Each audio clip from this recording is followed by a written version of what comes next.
கேள்விக்கு சைக்கோபாத் மாதிரி யோசிக்கிறவங்களால மட்டும்தான் பதில் சொல்ல முடியும். ஒரு பெரிய பிஸ்னஸ்மேன் ஒரு பெரிய வீட்டில் ஸ்டே பண்ணியிருக்காரு. ஒரு சண்டே ஈவினிங் ஒரு 5-6 மணிக்கு நல்ல மழை வர்ற மாதிரி இருக்குது, இடிமின்னலோட நல்ல கிளைமேட் செம்மையாக இருக்குது அப்படின்னு சொல்லிட்டு அவரோட மாடிக்கு போயிட்டு கிளைமேட்டை என்ஜாய் பண்ணிட்டு இருக்காரு. அதுலேருந்து ஒரு மணி நேரத்தில் அவர் யாரோ கொலை பண்ணிட்டாங்க, அவர் இறந்து போயிட்டார். ஸோ போலீஸ் அவங்க வீட்டுக்கு வந்து இன்வெஸ்டிகேட் பண்ணுறாங்க. அந்த கொலை நடந்த டைமில் அந்த வீட்டில் யாரெல்லாம் இருந்திருக்காங்க அப்படின்னு பார்த்தீங்கன்னா, அவரோட பொண்ணு, தோட்டத்து வேலை பார்க்கக்கூடியவங்க, சமையல் வேலை பார்க்கக்கூடியவங்க, வீட்டு வேலை பார்க்கக்கூடியவங்க, இந்த 4 பேரும் அவங்க வீட்டில் இருந்திருக்காங்க. இவங்க எல்லார்ட்டையும் பொதுவாக போலீஸ் ஒரு கேள்வி கேட்குறாங்க. அந்த கொலை நடந்த டைமில் நீங்கள் எல்லாரும் என்ன பண்ணிட்டு இருந்தீங்க அப்படின்ற மாதிரி ஒரு கேள்வி கேட்குறாங்க. அதுக்கு வந்து அந்த பொண்ணு என்ன சொல்லியிருக்கு அப்படின்னு பார்த்தீங்கன்னா, நான் வந்து என்னோட பாய் ஃப்ரெண்ட்டை ஃபோன் பேசிட்டு இருந்தேன் அப்படின்ற மாதிரி சொல்கிறாங்க.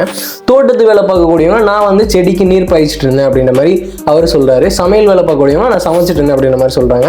வீட்டு வேலை பார்க்கக்கூடியவங்க நான் ரூம் எல்லாம் க்ளீன் பண்ணிட்டு இருந்தேன் அப்படின்ற மாதிரி சொல்கிறாங்க. ஸோ இவங்க சொன்ன பதில்களை வச்சு போலீஸ் யார் கொலை பண்ணியிருப்பாங்க அப்படின்றத கெஸ் பண்ணிடுறாங்க, கண்டுபிடிச்சிடறாங்க. ஸோ யார் கொலை பண்ணியிருப்பாங்க, எப்படி போலீஸ் இவங்க தான் கொலை பண்ணாங்க அப்படின்றத கண்டுபிடிச்சாங்க அப்படின்றது உங்களுக்கு தெரிஞ்சது அப்படின்னா கமெண்ட்ல சொல்லுங்கள். அந்த சைக்கோபாத் யாராவது ஒருத்தங்க இருக்கீங்களான்னு பார்க்கலாம். கரெக்டான கமெண்ட்டை பின் பண்ணுறேன்.